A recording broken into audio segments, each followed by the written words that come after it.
인생에 늘 두려움이 있죠. 저는 개가 무섭습니다. 어려서 개한테 한번 물린 적이 있어서 그런 것 같아요. 이스라엘 백성들이 애굽 광야 생활하다가 애굽에서 해방되었을 때 그들은 애굽 군대가 두려웠어요. 추격해 오니까요.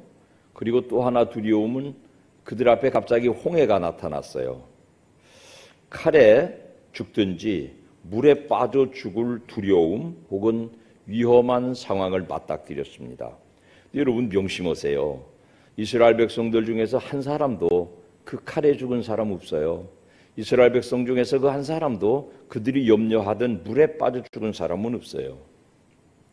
그들이 광야에 나갔을 때 열사병으로 뙤약볕 아래 그늘도 없는 환경에서 아마 열사병으로 죽을 것도 염려되었을 것이지만 거기는 양식도 없고 물도 없지만은 굶어 죽거나 목말라 죽을 염려가 있었지만은 장장 40년 동안 그들은 굶어 죽지 않았고 목말라 죽지 않았고 메추리와 만나를 먹고 생수를 마시고 살아냈습니다.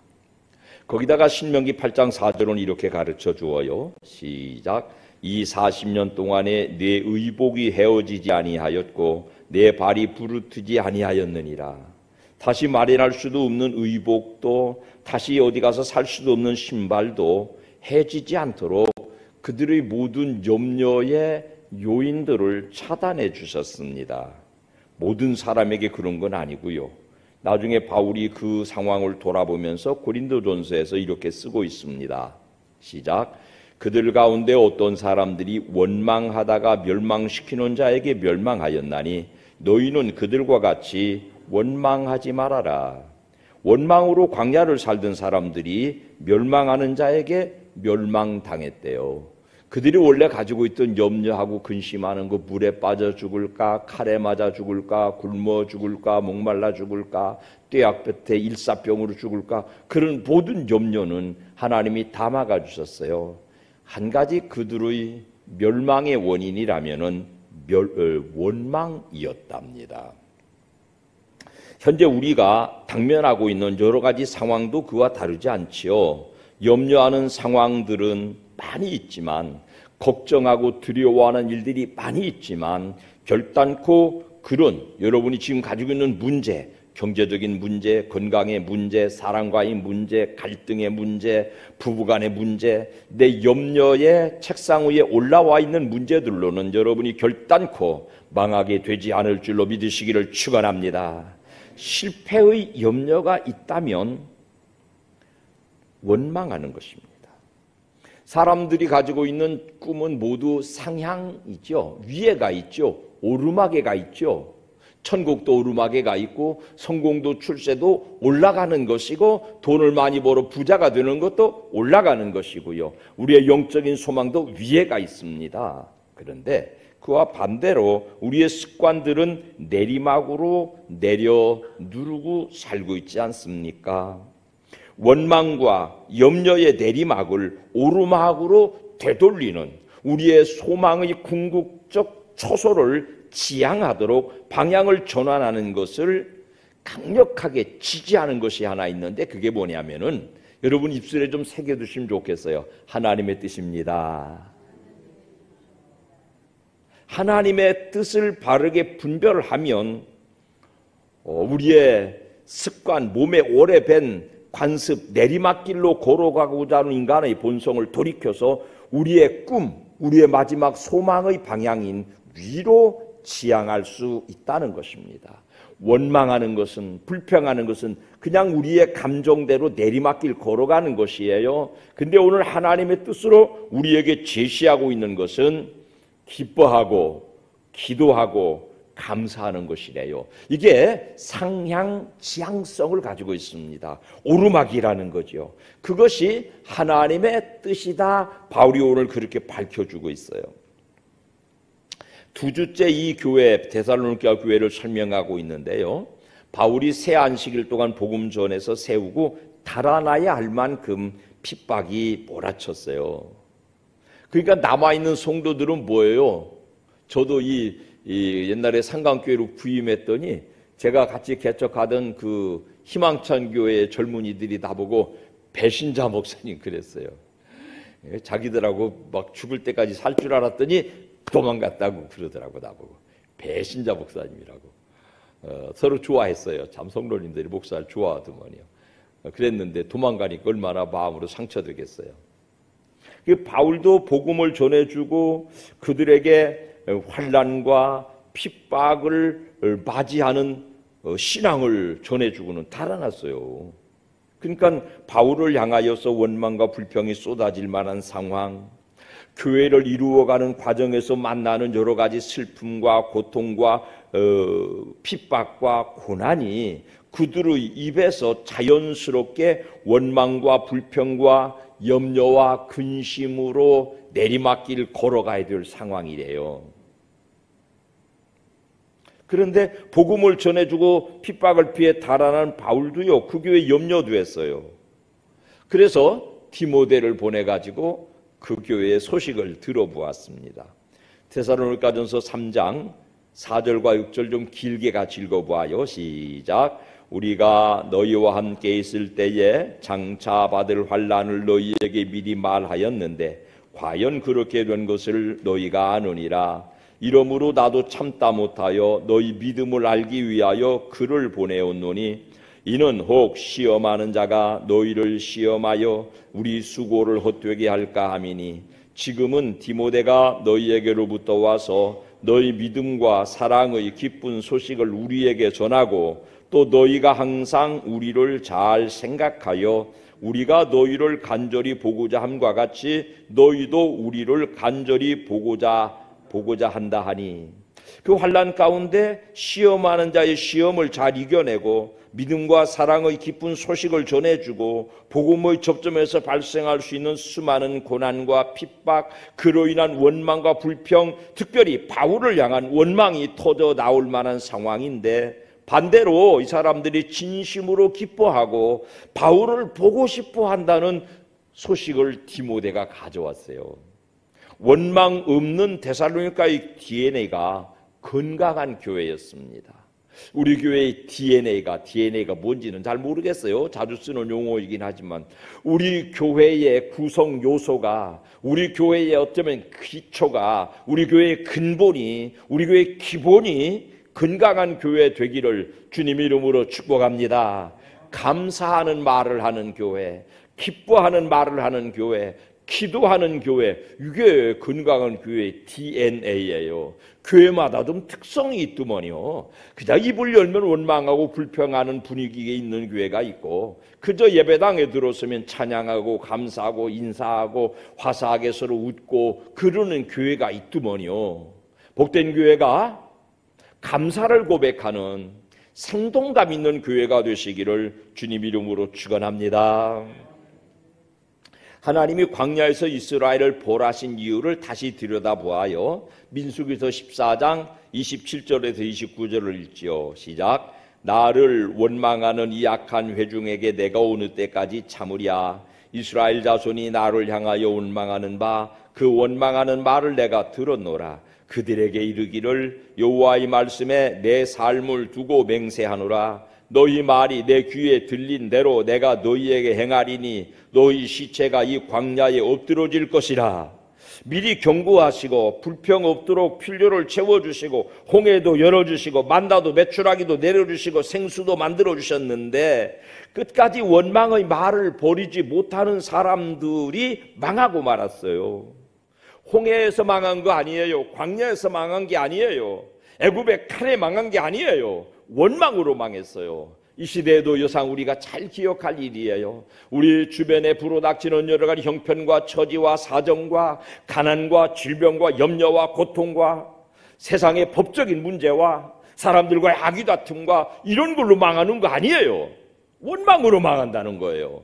그리고 입술이 열릴 때마다 이 멸망의 원인, 패망의 원인, 실패의 원인, 원망의 말이 예수의 이름으로 결박받으시기를 주님 이름으로 축원합니다.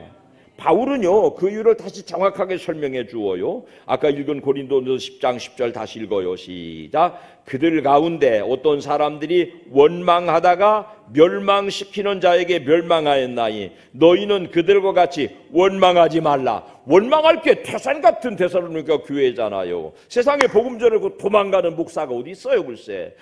복음 전해가지고 세상에다 핍박받게 해놓고 도망가는 목사가 어디 있냔 말이에요. 삿대질하고 있다. 오후에 내가 교역자들을 위한 기도에서 그런 말씀 드리겠지만 교역자들을 향한 원망은 정당하더라고. 그리고 내가 보니까 내가 목사로 살지만 원망 받을 일들이 많더라고. 근데 사단이 기가 막히게 그 틈을 파고들어요. 그 틈을 파고들어서 우리 목사님은 이래서 안 돼 저래서 안 돼, 바울이 세상에 이럴 수가 있어, 복음 전하고 도망가다니 이럴 수가 있어. 정당한 얘기잖아요. 원망은 정당한 데서 시작되는 거예요. 근데 그게 뭐냐? 말하게 한다니까요. 사랑하는 여러분, 한평생 예수 믿고 살면서 우리의 언어가 원망의 언어로부터 완전히 해방되시기를 주님의 이름으로 축원합니다. 데살로니가 교회는 그런 원망의 이유들이 가득한데 현실을 원망하지 않고 사랑의 말을 쏟아내고 복음 전도의 말을 쏟아내고 믿음의 고백을 쏟아낸다는 것을 들은 바울이 기쁨으로 충만했습니다. 사랑하는 여러분, 우리 입술을 원망의 도구로 쓰지 마시기를 주님의 이름으로 축복합니다. 원망하는 말을 몰아내면 빈자리 되지요. 빈자리는 뭘로 빨리 채워야 돼요. 아니면은 다시 원망 들어와요. 그 빈자리 채우는 것을 기쁨과 기도와 감사래요. 근데 항상 쉬지 말고 범사, 항상 기뻐하고 쉬지 말고 기도하고 범사에 감사하래요. 잘 생각해 보세요. 항상 기뻐하는 거 좀 모자라는 사람 아니에요? 정상적인 판단을 한다면 어떻게 항상 기뻐할 수가 있어요? 쉬지 않고 기도만 하는 사람은 일상생활 어떻게 한대요? 모든 일에 감사하는 사람, 굴곡 많은 이 세상에서 그게 가능한 일이에요? 그런데 이게 하나님 뜻이래요. 글쎄, 좀 모자라 보이는 거, 앞뒤 안 맞아 보이는 거, 이게 하나님 뜻이래요. 그게 뭔 뜻일까? 고민이 많아요. 성경을 성도님들에게 가르쳐 드릴 때 그냥 목사 혼자 성경을 읽고 은혜 받고 아멘 그 방향으로 가자, 그거는 혼자니까 쉬운데 이 말씀의 뜻을 어떻게 성도들에게 좀 설명해서 그분들에게 알아듣게 할까? 이게 평생 목사 스트레스인데요. 여러분, 주보 앞면 보시기 바랍니다. 제가 기가 막힌 만화를 한 편 그려놨어요. 제가 그린 거 아니고 남이 그린 거 실었어요. 어떤 어린 참새가 요즘 뭐 AI 기술을 동원해서 기가 막히게 만들어 놓은 호수아비를 봤어요. 사람하고 똑같이 생겼고 어쩌다가 한 번씩 사람 소리도 내고 그러니까 할아버지 참새 찾아갔어요. 할아버지 조심하셔. 저거는 틀림없이 사람이야. 호수아비가 아니야. 할아버지 참새가 한참을 관찰한 끝에 저거 사람 아니다. 저거 호수아비다. 10분이 지나도록 핸드폰을 들여다보지 않지 않냐? 그랬대요. 여러분, 우리나라 현대 사람들은요, 무언 일을 하다가도 금세 스마트폰을 들여다봅니다. 그 스마트폰을 들여다보는 시간이 10분이래요. 글쎄, 10분 이내로 모든 사람이 스마트폰을 들여다본대요. 샤워할 때나 잠깐 따로 때려놓지 언제나 이거 붙들고 산대. 그래서 뭐 하다가도 이걸 뭐라고 그러냐면은 스마트폰 지향성, 제가 그렇게 이름을 붙여보았어요. 그래서 사람을 이 시대에 다시 정의하면 항상 스마트폰을 들여다보는 생명체, 그렇게 정의해 볼 수 있겠어요. 그러니까 여러분, 항상 스마트폰을 본다, 그 말이 뭐예요? 24시간 여기다 눈 뜨고 있는 건 아니지만 일상생활을 하다가 밥을 먹다가 화장실 갔다 와서 누구랑 전화통화를 하고 나서 끊임없이 들여다보는 거예요. 끊임없이. 이걸 지향성이라고 그래요. 다른 설명으로 드려볼까요? 여러분, 나침판 아시죠? N극과 S극이 있어서 남쪽과 북쪽을 가르쳐요. 근데 이놈목을 들고 있다가 좀 흔들면 바늘이 막 흔들려요. 가만히 두면 역시 N극과 S극으로 자기 자리로 되돌아와요. 이걸 지향성이라고 그럽니다. 항상 쉬지 말고 범사에 라는 말은 24시간 잠도 자지 말고 그런 뜻이 아니라 데살로니가 교회 현장은 고난과 핍박의 현장이에요. 삶이 흐트러져요. 그러나 나침반이 제자리로 돌아오듯이 기쁨으로 돌아오는 게 하나님의 뜻이라고 가르쳐 주어요. 기쁨은 하나님의 나라에서 누리는 것이거든요. 여러분, 마귀 세상에 중요한 하나님 나라와 특징이 있는데 그게 뭐냐면 정당성 같은 건 있어요. 하나님 나라도 정당하고 공의롭죠. 마귀 세계에도 정당성은 있어요. 이게 정당하다고 소리는 질러요. 그런데 마귀 세계에 결정적으로 없는 게 뭐냐면 기쁨이 없어요. 거기는 아무리 시간이 지나도 기쁨이 없어요. 허수아비하고 사람 차이가 뭐예요? 똑같이 생겼는데 이놈의 것은 하루 종일 이러고 있지 스마트폰 들여다보지를 않아요. 그러니까 그건 허수아비라고 참새도 구별하는 거예요. 성도가 진짜 성도라면 우여곡절 환난 풍파가 많은 세상을 살면서도 언제나 그 마음속 깊은 곳에서 터져나오는 생수 같은 기쁨이 그 존재의 본질을 이루고 있다는 것입니다.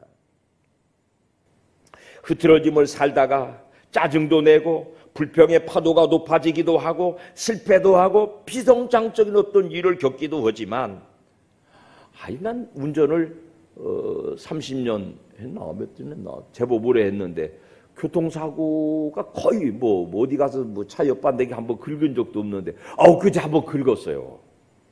근데 그 스트레스가 많을 때는 운전을 안 하는 게 더 좀 막 머릿속에 생각이 너무 복잡하니까 옆반대기를 긁었어요.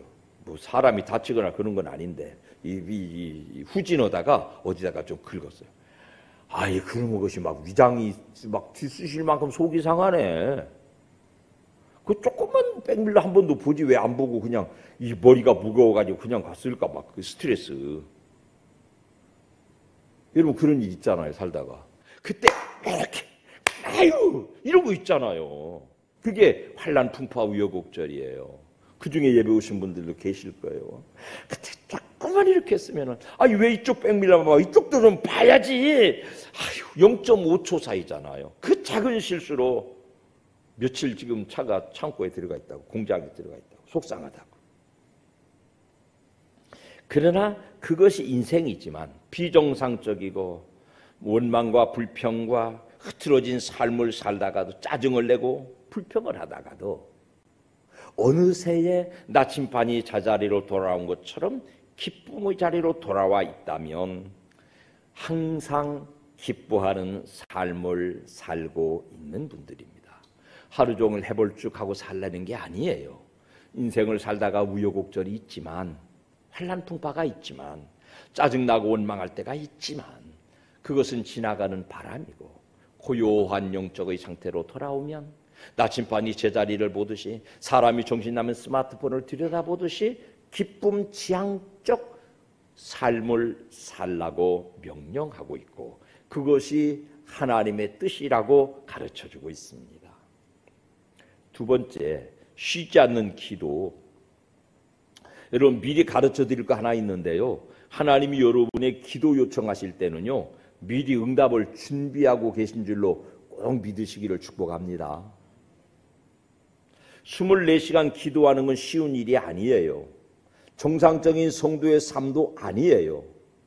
다만 일상에 흔들리다가 시간 속에 흔들리고 상황 속에 흔들리고 여름이 겨울로 넘어가는 환경 속에 흔들리다가 헤매다가 청년들이 문득문득 주머니에서 스마트폰을 꺼내서 들여다보듯이 기도의 자리를 지향하는 게 삶의 본질이라면은 그런 사람을 일컬어 항상 기도하는 사람이라고 말할 수 있습니다. 기뻐하기보다 감사하기보다 우리의 신앙 실천의 가장 어려운 난제는 항상 기도하는 일이에요. 모든 일을 기도로 만나는 일이에요. 가장 어려운 일이긴 하지만 가장 확실한 응답도 있는 신앙의 자산으로 우리에게 항상 기도를 명령하셨습니다. 돌아다니며 살다가 넘어지고 자빠지다가 좌우로 흔들리다가도 잠시 정신을 차려서 기도의 자리로 기도의 원점으로 나침반처럼 스마트폰을 바라보는 사람처럼 기도 지향적으로 살아낸다면 그것이 하나님의 뜻이랍니다. 복음 전해줌으로 팔자를 바꿔놓고 행복하고 평안하게 귀부인으로 살던 사람들을 멸시당하고 천대당하고 핍박당하는 팔자로 바꿔놓고 달아난 바울을 향해서 가장 쉽게 껍데기에 떠오르는 감정을 표출하자면 원망이고 불평이고 정당한 손가락질이지요. 여기도 미리 알아두실 일이 있습니다. 하나님은요, 감사하는 게 하나님의 뜻이야라고 명령하시면서 감사를 고백하는 사람들에게는 감사할 일들을 미리 만들어 주신 줄로 믿고 확신하시기를 주님 이름으로 축원합니다. 28절 민수기 말씀을 다시 읽어요. 시작. 그들에게 이르기를 여호와의 말씀에 내 삶을 두고 맹세하노라. 너희 말이 내 귀에 들린 대로 내가 너희에게 행하리니. 입술에서 나오는 말대로 행해 주신대요. 5장 6부에 뭐가 들어오는지는 두 번째 중요하고, 내가 입술을 열어서 감사를 고백하면 감사할 일거리들을 날라다 주시는 하나님을 믿으시기를 주님 이름으로 축원합니다. 감사의 말대로 보상해 주시려고 기다리고 계신대요. 감사의 말을 쏟아내게 하신대요. 그 감사의 말대로 갚아주시려는 게 하나님의 뜻이래요. 글쎄, 사람에게 윤리 도덕적인 강조점으로 가르치는 게 아니고 이게 하나님의 뜻이라고 가르쳐 주어요. 지난주일 드린 말씀 요약해 다시 드려볼까요? 순종에는 여러 이유가 있어요. 복을 받으려고 순종해요. 벌을 면하기 위해서 순종해요. 편리하기 위해서 순종해요. 힘에 짓눌려서도 순종해요. 기쁨과 기도와 감사는 순종의 영역을 넘어서는 하나님의 뜻이라고 우리에게 각인시켜주고 있습니다. 순종이라고 하는 것도 신앙생활의 중요한 덕목인데 그거를 넘어서는 가치가 하나님의 뜻이라고 가르쳐 주어요. 근데 있잖아요, 그게 하나님의 뜻이라는 걸 알면서도 우리가 잘 행하기 어려워요. 그래서 빌립보서 2장 13절과 14절 시작. 너희 안에서 행하시는 이는 하나님이시니 자기의 기쁘신 뜻을 위하여 너희에게 소원을 두고 행하게 하시나니 모든 일을 원망과 시비가 없이 하라. 여러분, 하나님의 뜻을 우리 마음의 소원과 일치시키셔서 항상 기뻐하게 하시고 쉬지 말고 기도하게 하시고 범사에 감사할 마음을 우리 안에 넣어주시는 것이에요. 그러므로 예수를 믿으면 감사의 피가 우리의 혈관 속에 흐르고 있습니다. 그래서 예수를 믿으면 감사의 피가, 기도의 피가, 기쁨의 피가 우리 혈관 속에 돌고 있습니다. 그게 우리 속에 소원으로 넣어두신 하나님의 계획이라고요. 그 힘대로 실천하시는 게 바울이 가르쳐주는 신앙의 격려입니다. 그 하나님의 뜻을 실천할 수 있는 능력, 흐트러진 삶을 살다가도 어지러운 삶을 살다가도 마침내 제자리로 돌아오게 하시는 나침반을 움직이게 하시는 가장 강력한 자기장이 있거든요. 그게 하나님의 뜻이래요. 그게 하나님이 우리 속에 넣어두신 소원이래요. 나침반이 왜 N극과 S극으로 남북을 가르치는 줄 아세요? 자기장이라는 게 있대요. 난 과학자 아니지만. 그래서 N극은 북쪽으로, S극은 남쪽으로 지향한다는 거예요. 하나님 우리 속에 넣어둔 소원의 나침반 바늘이 하나님을 지향하게 우리 속에 넣어두셨대요. 글쎄, 우리 속에 하나님을 지향하도록 넣어두셨대요. 일상에 지치고 시달리고 환난 풍파 우여곡절에 어지럽게 한평생을 사시는 사랑하는 여러분 속내를 잘 뒤집어 보세요. 한 주간 어떤 일들이 있었는지 모르지만 하나님을 지향하는 하나님의 뜻을 소원으로 품고 여러분 살고 계세요. 그 뜻을 막상 실천 못 해드리는 연약함이 있지만 여러분 속에 내가 하나님의 뜻대로 살고자 하는 지향성을 넣어주셨다는 거예요. 나침반 바늘을 넣어두시고는 그 나침반 바늘을 잡아당기는 힘, 자기장을 하나님의 능력으로 품고 계시고 그 자기장에 반응하는 N극과 S극을 만들으셨답니다. 우리의 항상 기뻐하고 쉬지 말고 기도하고 범사에 감사하시는 명령이 윤리 도덕적 신앙적 책무 의무가 아닌 우리 속의 마음의 소원이 발로 되는 자연스러운 신앙 실천, 신앙 행위 되시기를 주님 이름으로 축원합니다.